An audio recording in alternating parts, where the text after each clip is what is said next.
बिस्मिल्लाहिर्रहमानिर्रहीम। अस्सलाम वालेकुम स्टूडेंट्स। आज का जो लीनियर अलजेब्रा का लेक्चर है, इसमें हम देखेंगे homogeneous and non homogeneous linear equation का डिफरेंस। हम इसको स्टार्ट करते हैं होमोजीनियस लीनियर इक्वेशन से। तो आज का हमारा जो टॉपिक है वो होमोजीनियस लीनियर इक्वेशन।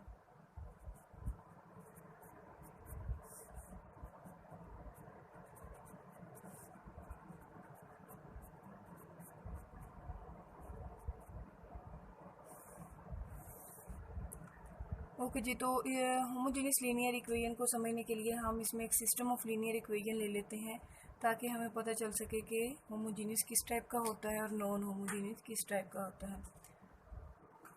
इसके लिए लेट्स सपोज कंसीडर इस सिस्टम। अब मैं जनरलाइज इसका जो सिस्टम है वही ले लेती हूँ। तो इन जनरल मैंने इसको ले लिया है a11 x1 a12 x2 plus a13 x3 is equal to 0, a21 x1 plus a22 x2 plus a23 x3। मैं इसको 0 की बजाय ले लेती हूँ b1 and b2 and third इसमें 3/3 का और जो है वो मैट्रिक्स ले रही हूँ या सिस्टम ले रही हूँ, ताकि हमें इसको समझने में आसानी रहे। तो थर्ड इक्वेशन भी मैंने इसकी लिख ली which is equal to b3। इस तरह से टोटल ये हमारे पास 3 इक्वेशंस हैं, जिसको मैंने 1, 2 एंड 3 का नाम दे दिया। ओके जी, this system is always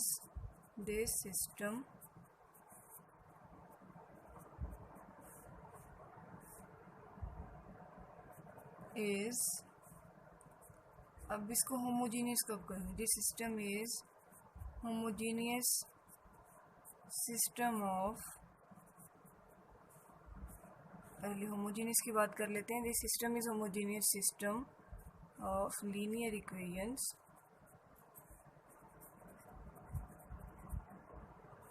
if, कब होगा? जब b1 b2 एंड b3 तीनों की वैल्यूज़ 0 हो जाए। अगर ये तीनों की वैल्यूज़ 0 हो जाएं तो इसको हम कहते हैं कि ये होमोजीनियस सिस्टम है। And homogeneous system of equations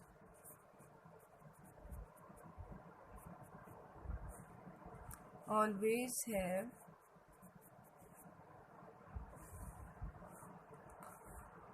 always satisfied by x1 is 0, x2 is 0 and x3 is 0। आप देख सकते हैं मैंने कहा कि होमोजीनियस सिस्टम कब होता है? जब ये जितनी भी इक्वेशंस हमारे पास गिवन होती हैं उनकी राइट हैंड साइड जो है वो 0 के इक्वल हो। तो अगर 0 के इक्वल होगा तो आपको पता है कि x1 x2 x3 की वैल्यूज़ 0 0 हमेशा इसको सेटिस्फाई करेंगी। तो मैंने इसी को लिखा है। और जब किसी भी सिस्टम ऑफ इक्वेशन का सॉल्यूशन 0 0 आ रहा हो, सारे वेरिएबल उसके 0 0 आ रहे होते हैं, तो उसको हम कहते हैं ये इसका ट्रिवियल सॉल्यूशन है।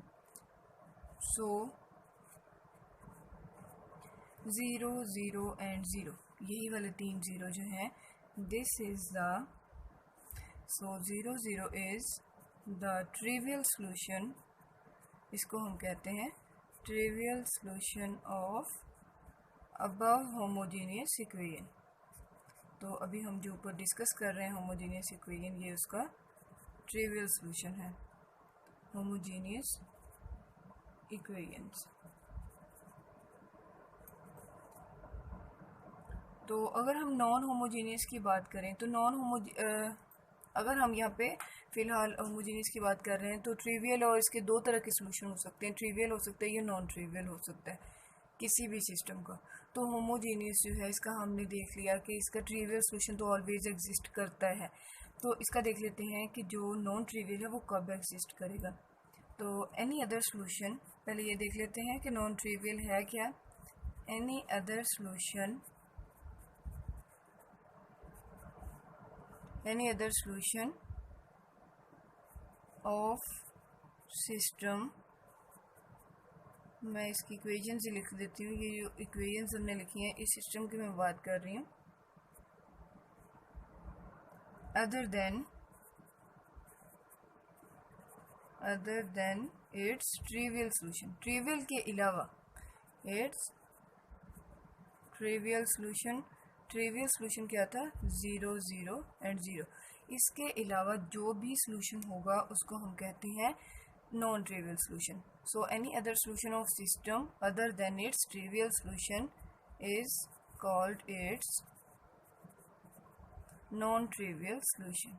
तो इसको हम इसका नॉन ट्रिवियल सॉल्यूशन कहते हैं। अब हम इसको देख लेते हैं कि अगर इसको जो है इस सिस्टम को हम इसको कंबाइन करके मैट्रिक्स फॉर्म में लिखें तो ये किस तरह से लिखा जाएगा। तो आप यहाँ पे देख रहे हैं कि ये इसको हम लिख सकते हैं AX is equal to B for homogeneous. जब आपको पता है हम होमोजीनियस की बात करते हैं, फॉर होमोजीनियस सिस्टम हम ये कह देते हैं कि जो इसका B मैट्रिक्स है, ये B कॉलम है, वो 0 मैट्रिक्स या 0 कॉलम के इक्वल आ जाता है। सो इस तरह से हमारा सिस्टम जो है वो कन्वर्ट हो जाता है AX is equal to 0 matrix where 0 is 0 0 and 0। Mean to say कि इसमें B1 B2 B3 की वैल्यूज जो हैं वो 0 0 हो जाती हैं। सो ये आपको पता है कि जब हम इसका जो है AX इज इक्वल टू 0 है, तो जब हम इसका जो है वो बाय यूजिंग इन्वर्स मेथड जो है वो फाइंड करें तो उसके लिए क्या इसका सोल्यूशन किस तरह से फाइंड करते हैं। If determinant is not equal to 0 then we know that A inverse exist. So if A inverse exist we can find X is equal to A inverse O which is also equal to 0। 0 matrix के साथ कोई भी matrix multiply करेंगे तो of course answer 0 ही आएगा। सो इसका मतलब है x की वैल्यू क्या आ गई? 0 आ गई। और ये हमारे पास मैट्रिक्स होता है 0 0 एंड 0। इसका मतलब है कि x की जो तीनों वैल्यूज़ हैं, जो x1 x2 x3 की तीनों वैल्यूज़ हैं वो 0 0 आ रही हैं। सो ये तो बन गया इसका ट्रिवियल सॉल्यूशन। तो ये हमने बात यहाँ तक जो है वो ट्रिवियल सॉल्यूशन की बात कर ली। ट्रिवियल सॉल्यूशन जो है वो तो डायरेक्ट हम देख भी सकते हैं और उसको कोई भी मेथड अप्लाई करें तो जो ट्रिवियल सॉल्यूशन है ये हम इजीली फाइंड कर सकते हैं। अब नॉन ट्रिवियल की अगर बात करें तो नॉन ट्रिवियल के लिए हम इसकी एक एग्जांपल कर लेते हैं ताकि हमें पता चल जाए कि अगर नॉन ट्रिवियल हमने फाइंड करना है तो उसको किस तरह से फाइंड करना है। सो इसको कह देते हैं कि this is the trivial solution of system. मैंने बताया कि कोई भी अगर सिस्टम गिवन है, कोई भी मेथड अप्लाई करें, ये आप, और मैंने इसको करना भी बता दिया कि आप जो है बाय इन्वर्स मेथड जो है वो इस तरह से कर सकते हैं कि A इन्वर्स फाइंड करें, उसको 0 मैट्रिक्स से मल्टीप्लाई करें, आपके पास इसका ट्रिवियल सॉल्यूशन आ जाएगा। यहाँ पे हम अब बात कर लेते हैं नॉन ट्रिवियल सॉल्यूशन की। तो non trivial solution, non trivial solution जो है इसको समझने के लिए हम एक एग्जांपल ले लेते हैं। तो इसकी एग्जांपल कंसीडर करते हैं। एग्जांपल हम ले लेते हैं, consider the system x1 plus x2 plus x3 is 0। Second equation is x1 minus x2 plus 3x3 is 0। Third is x1 plus 3x2 minus x3 is equal to 0। तो इसका मतलब है हमारे पास जो है वो 3 लीनियर इक्वेशन का एक सिस्टम गिवन है। इसको मैं कह देती हूँ this is equation 1 2 and this is 3। और आप यहाँ पे देख सकते हैं कि मैंने जो भी यहाँ पे सिस्टम कंसीडर किया है इसकी राइट हैंड साइड में सबके 0 आ रहा है। अगर कोई एक भी नॉन ज़ीरो होता तो इसको हम नॉन होमोजीनियस कहते हैं। क्योंकि सबकी राइट हैंड साइड पे 0 आ रहा है, इस वजह से ये हमारे पास सिस्टम कौन सा बन गया है? Homogeneous linear system. So homogeneous system है, होमोजीनियस का हम नॉन ट्रिवियल सोल्यूशन फाइंड करना चाह रहे हैं। सो नॉन ट्रिवियल सोल्यूशन इसका तब एग्जिस्ट करेगा जब इसका डिटर्मिनेंट ऑफ ए जो है वो 0 होगा। सो सबसे पहले हम जो है वो इसका जो मैट्रिक्स है वो फाइंड करेंगे।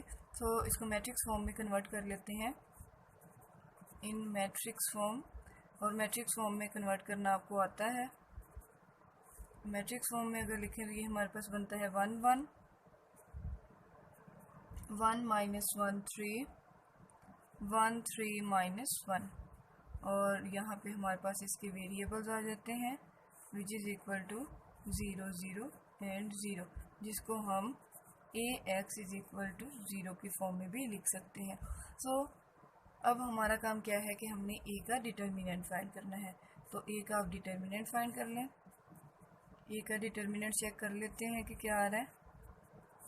अगर आप इसका डिटर्मिनेंट फाइंड करें तो देखें this is equal to 1 minus 9 minus 1। आप डायरेक्ट इसको बाय यूजिंग एक्सपेंशन जो है वो फाइंड कर सकते हैं। मैं यहाँ पे एक्सपेंशन से कर रही हूँ, आप इसको जो है वो कोफैक्टर से भी कर सकते हैं, जिस तरह आपको इजी लगता है आप इसको फाइंड कर सकते हैं। सो -8 प्लस 4 एंड प्लस 4। अब देख सकते हैं कि इसका जो डिटर्मिनेंट है वो 0 आ रहा है। सो मैंने अभी थोड़ी देर पहले भी यही कहा कि जब भी हमारे पास किसी भी homogeneous system of linear equation का हम नॉन ट्रिवियल सोल्यूशन फाइंड करना चाहते हैं तो वो तभी एग्जिस्ट करेगा जब उसका डिटर्मिनेंट, उस मैट्रिक्स का डिटर्मिनेंट जो है वो 0 के इक्वल होगा। हम इसके दोनों केस देख लेते हैं जिसमें डिटर्मिनेंट 0 है या नहीं है, तो चेक कर लेते हैं कि किसके लिए इसका सोल्यूशन एग्जिस्ट करता है और किसके लिए नहीं करता। तो फिलहाल हमने जो अभी अपना सिस्टम जो है वो कंसीडर किया है उसमें क्योंकि डिटर्मिनेंट 0 आ रहा है तो अब हम इसको 0 के केस में करके देखते हैं कि किस तरह से हम इसको कर सकते हैं। अब यहाँ पे जो है वो इक्वेशन नंबर, अब यहाँ पे अब इसको सॉल्व किस तरह से कर सकते हैं, क्योंकि हम कोई भी मेथड अप्लाई करेंगे तो आप देखते हैं कि उसका आंसर जो है वो या सोल्यूशन जो है वो ट्रिवियल ही बनता है। सो नॉन ट्रिवियल के लिए अब हमें क्या करना पड़ेगा, इन इक्वेशंस में से चेक करना पड़ेगा कि हम किन दो इक्वेशन को आपस में सॉल्व करके x1 x2 की वैल्यूज फाइंड कर सकते हैं, और फिर हम किसी तीसरी इक्वेशन में इसको रिप्लेस करके चेक करेंगे क्या वो उसको सेटिस्फाई करता है। सो मैं यहाँ पे फर्स्ट एंड सेकंड इक्वेशन को यूज़ कर रही हूँ। मैं एक दफ़ा देखें इन दोनों इक्वेशंस को ऐड करूँगी तो मेरे पास x2 रिमूव हो जाएगा, तो मैं यहाँ से x1 की वैल्यू फाइंड कर लूँगी। नेक्स्ट टाइम मैं फर्स्ट 2 इक्वेशंस को माइनस करूँगी, जब सब्ट्रैक्ट करूँगी तो अब देखें ये कैंसिल हो जाएगा, तो यहाँ से मैं x2 की वैल्यू फाइंड कर सकती हूँ इन टर्म ऑफ x3। तो x1 और x2 दोनों की वैल्यूज जो हैं वो इन टर्म ऑफ x3 आ जाएंगी, तो उनको मैं रिप्लेस करके थर्ड में चेक कर लूँगी कि इसको सेटिस्फाई करता है या नहीं। तो इसको जो है वो कंटिन्यू करते हैं। एडिंग 1 एंड 2, मैंने इसको लिखा है इक्वेशन 1 प्लस इक्वेशन 2। तो अगर इन दोनों को ऐड करें, देखें फर्स्ट इक्वेशन मेरे पास थी x1 plus x2 plus x3 is 0। Second मेरे पास थी x1 minus x2 plus 3x3 is equal to 0। तो अगर मैं दोनों को ऐड कर रही हूँ तो देखें यहाँ से ये कैंसिल। सो इस तरह से 2x1 plus 4x3 is equal to 0। तो यहाँ से मैं x1 को फाइंड कर सकती हूँ। So 2x1 is equal to minus 4x3। So इस तरह से जो x1 की वैल्यू आ रही है वो है माइनस 2x3। अब देख सकते हैं कि यहाँ से हमारे पास x1 की वैल्यू आ गई माइनस 2x3। सो अब हम इन दोनों को सब्ट्रैक्ट कर लेते हैं, इक्वेशन 1 माइनस इक्वेशन 2। तो इक्वेशन 1 मेरे पास गिवन है, इक्वेशन 2 लिखते हैं x1 minus x2 plus 3x3 is 0।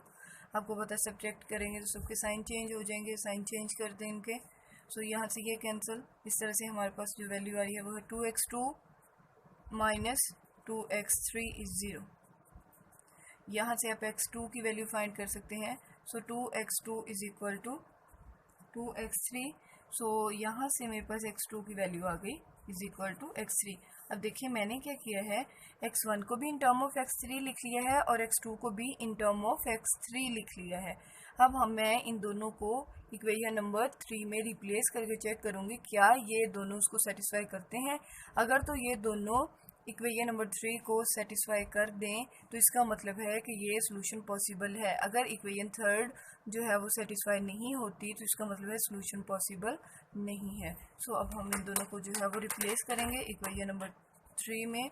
So by equation 3 हमारे पास थी x1 plus 3x2 minus x3 is 0। x1 की वैल्यू रिप्लेस करें जो कि आ रही है माइनस 2x3 प्लस 3x2 की वैल्यू है x3 माइनस x3 इज 0।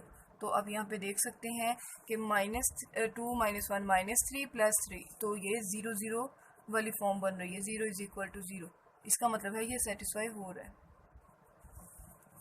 अगर ये सेटिस्फाई हो रहा है तो इसका मतलब है कि यहाँ पे इसका सोल्यूशन एग्जिस्ट लाजमी करेगा। सो इसका मतलब है कि x1 की वैल्यू हमारे पास आ रही है -2x3, x2 की वैल्यू है x3, और x3 जो है वो हमें खुद से कुछ सपोज करना पड़ेगा, क्योंकि हमारी दोनों वैल्यूज़ तीसरी वैल्यू पे डिपेंड कर रही है, और जिस पे डिपेंड कर रही है उसको फिर हमें कोई भी आर्बिट्रेरी वैल्यू लेनी पड़ेगी। So let x3 is t which is any arbitrary number। कोई भी आर्बिट्रेरी वैल्यू ले लेते हैं यहाँ पे t। जैसे जैसे मैं t को चेंज करती जाऊंगी तो आप देखें कि x1 x2 भी चेंज होता जाएगा। इट्स मीन कि अब ये दोनों सोल्यूशन जो हैं वो x3 पे डिपेंड कर रहे हैं। सो इसका मतलब है कि जैसे जैसे x3 की वैल्यू चेंज होती जाएगी x1 x2 भी चेंज होता जाएगा। सो यहाँ पे आप देख सकते हैं कि इन्फिनिटली मैनी सोल्यूशन एग्जिस्ट करते हैं। हम जितना t को चेंज करेंगे उतना ही उतने ज़्यादा हमारे पास सोल्यूशन आते जाएंगे। सो हमारे पास सोल्यूशन क्या बन गया, x क्या बन गया है, x1 x2 x3 which is equal to x1 की वैल्यू क्या हो गई -2t, और x2 की वैल्यू क्या हो गई t, और x3 की वैल्यू t। तो इस तरह से ये हमने फाइंड कर लिया है इसका non trivial solution, which is non trivial solution of homogeneous system of equation, homogeneous system of equation. तो होप्स हो कि आपको इसका पता चल गया होगा कि हमने अगर नॉन ट्रिवियल सोल्यूशन फाइंड करना है तो उसको किस तरह से करना है। अब एक और एग्जांपल कर लेते हैं ताकि हमें पता चल जाए कि अगर डिटर्मिनेंट 0 नहीं है देन उसको किस तरह से सॉल्व करना है, या हमें किस तरह से आइडिया होगा कि सोल्यूशन एग्जिस्ट करता है या नहीं करता। सो नेक्स्ट इसकी जो एग्जांपल है वो हम कंसीडर करते हैं। लेट्स सपोज सेकंड एग्जांपल भी है, the system of equation as x1 + x2 + x3 is 0। हम होमोजीनियस ले रहे हैं, इसी वजह से इज इक्वल टू 0 आ रही हैं सारी values. x1 - x2 + 3x3 is 0, x1 + 3x2 - 2x3 is equal to 0। अब हम इसको चेक कर लेते हैं। तो यहाँ पे हमारे पास first equation, this is second equation and third equation. इसका सोल्यूशन करते हैं। तो आपको पता है सबसे पहले इसको मैट्रिक्स फॉर्म में कन्वर्ट करना है। सो मैट्रिक्स फॉर्म में लिख लें। आप देख सकते हैं कि मैट्रिक्स फॉर्म में ये हमारे पास यही वाला सिस्टम बनेगा, AX इज 0। यहाँ से A फाइंड कर लेते हैं क्योंकि हमें A का डिटर्मिनेंट फाइंड करना है। ये हमारे पास कुछ इस तरह का मैट्रिक्स आ रहा है, 1 - 1 3 1 3 -2। डिटर्मिनेंट फाइंड कर लेते हैं। तो ये हमारे पास बनता है 2 - 9 -1 -2 -3 +1 3 +1। अब यहाँ पे चेक कर सकते हैं इसकी क्या वैल्यूज़ आ रही हैं, +5 +4। तो आप देख सकते हैं कि इसका जो डिटर्मिनेंट है वो 2 आ रहा है, which is not equal to 0। अब देखें हमने इस तरह की एग्जांपल ली है जो कि होमोजीनियस तो है लेकिन उसका जो डिटर्मिनेंट है वो नॉट इक्वल टू 0 आ रहा है। सो अब हम देखते हैं कि क्या अब भी हम इसका जो है वो नॉन ट्रिवियल सोल्यूशन फाइंड कर सकते हैं। सो अब नॉन ट्रिवियल सोल्यूशन के लिए सेम उसी तरह से जैसे हमने प्रीवियस में किया, फर्स्ट 2 इक्वेशन को सॉल्व करेंगे और दोनों की जो भी x1 x2 की वैल्यूज आएंगी उनको 3 में रिप्लेस करके चेक करेंगे क्या वो इसको सेटिस्फाई करता है या नहीं करता। तो मैं अगर ऐड करूँगी तो देखें x1 की वैल्यू आ जाएगी, सब्ट्रैक्ट करूँगी तो x2 की वैल्यू आ जाएगी। इसलिए मैंने फर्स्ट 2 इक्वेशन को जो है वो चूज़ किया। अदरवाइज जिन 2 इक्वेशन में इस तरह से सिमेट्री आ रही हो, इस तरह की सेम वैल्यूज़ आ रही हो, कोफिशिएंट सेम आ रहे हो, आप उन 2 को चूज़ कर सकते हैं। फर्स्ट हम इन दोनों को ऐड कर देते हैं, इक्वेशन 1 प्लस इक्वेशन 2। अगर इन दोनों को ऐड करें तो आप यहाँ पे देख सकते हैं कि इन दोनों को ऐड करने से x2 कैंसिल हो रहा है, हमारे पास बन रहा है 2x1 + 4x2। मैं अब इसको दोनों इक्वेशन लिख के मैंने ऐड नहीं किया, होप सो आपको समझ आ गई होगी मैंने इसको किस तरह से किया है। सो यहाँ से x1 की वैल्यू मेरे पास आ रही है -2x3। अब आप यहाँ पे इक्वेशन 1 माइनस इक्वेशन 2 जो है उसको करके हम x2 की वैल्यू फाइंड कर सकते हैं। सो x2 की वैल्यू फाइंड करने के लिए अब इन दोनों को सब्ट्रैक्ट करेंगे। सब्ट्रैक्ट करने से x1 कैंसिल हो जाएगा और ये बन जाएगा 2x2 माइनस 2x3। सो यहाँ से हमारे पास x2 की वैल्यू आ रही है x3। अब इन दोनों को आपको पता है हमने रिप्लेस करना है 3 में ताकि हम इसको चेक कर सकें। सो बाय यूजिंग 3 इक्वेशन 3 को यूज़ करते हैं। इक्वेशन 3 हमारे पास है x1 plus 3x2 minus 2x3 is 0। इन दोनों को रिप्लेस करके चेक करते हैं क्या बनता है। माइनस 2x3 प्लस 3x2 की वैल्यू x3 है। तो यहाँ से आप जो है वो देख सकते हैं कि हमारे पास वैल्यू जो है वो 0 नहीं बन रही, ये बन रहा है -4 प्लस 3 जो कि आ रहा है -x3 इज इक्वल टू 0। और ये जस्ट तब ही जो है वो सेटिस्फाई होगा जब हमारे पास x3 की वैल्यू 0 होगी, और जब x3 की वैल्यू 0 होगी तो ऑफ कोर्स x1 और x2 भी 0 होगा। तो इस तरह से नॉन ट्रिवियल के बजाय ट्रिवियल सोल्यूशन ही आ जाएगा। x3 is 0। This is only possible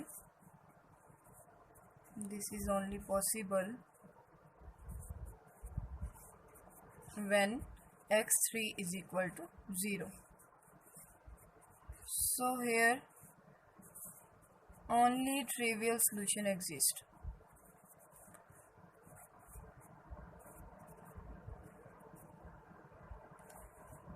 तो यहाँ पे अब मैंने इसकी रीज़न भी बता दी है कि क्योंकि यहाँ पे x3 की वैल्यू जो है वो 0 ही जस्ट इसको सेटिस्फाई करती है, इस वजह से यहाँ पे कोई भी नॉन ट्रिवियल सोल्यूशन नहीं है। और यहाँ पे हमारे पास जो है वो जस्ट ट्रिवियल सोल्यूशन जो है वो एग्जिस्ट करता है। होप सो आपको इसकी समझ आ गई होगी। अब अगर हम नॉन होमोजीनियस की बात करते हैं, non homogeneous system, non homogeneous system of equations.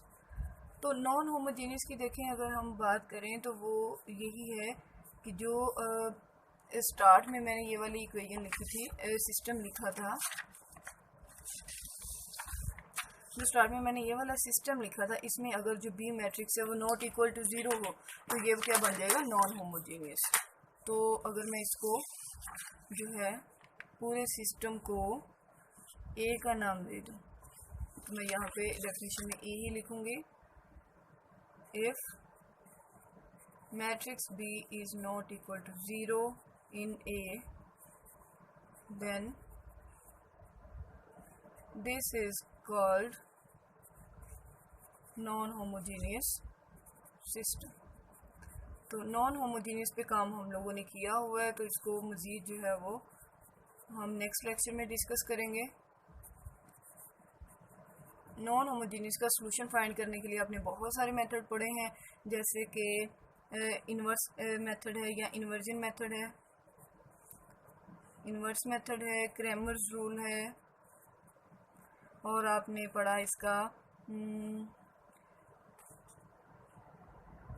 और कौन सा मेथड पढ़ा था, गॉस एलिमिनेशन मेथड जिसको हम जस्ट एलिमिनेशन मेथड भी कहते हैं, जॉर्डन मेथड पढ़ा, और जो कि एचिलॉन और रेड्यूस एचिलॉन फॉर्म बी यही वाली होती हैं। सो इसका सॉल्यूशन जो है वो हम करना सीख चुके हैं। तो ये यहाँ पे आज जो हमने बेसिकली डिस्कस करना था वो होमोजीनियस इक्वेशन ही थी, जिसको हम डिस्कस कर चुके हैं। नॉन होमोजीनियस को ऑलरेडी हमने डिस्कस किया हुआ है, इसके कुछ केसेस रहते हैं जिसको हम नेक्स्ट क्लास में डिस्कस करेंगे। होप सो आज के लेक्चर की आपको समझ आ गई होगी। ओके जी, स्टे ब्लेस्ड, अल्लाह हाफिज़।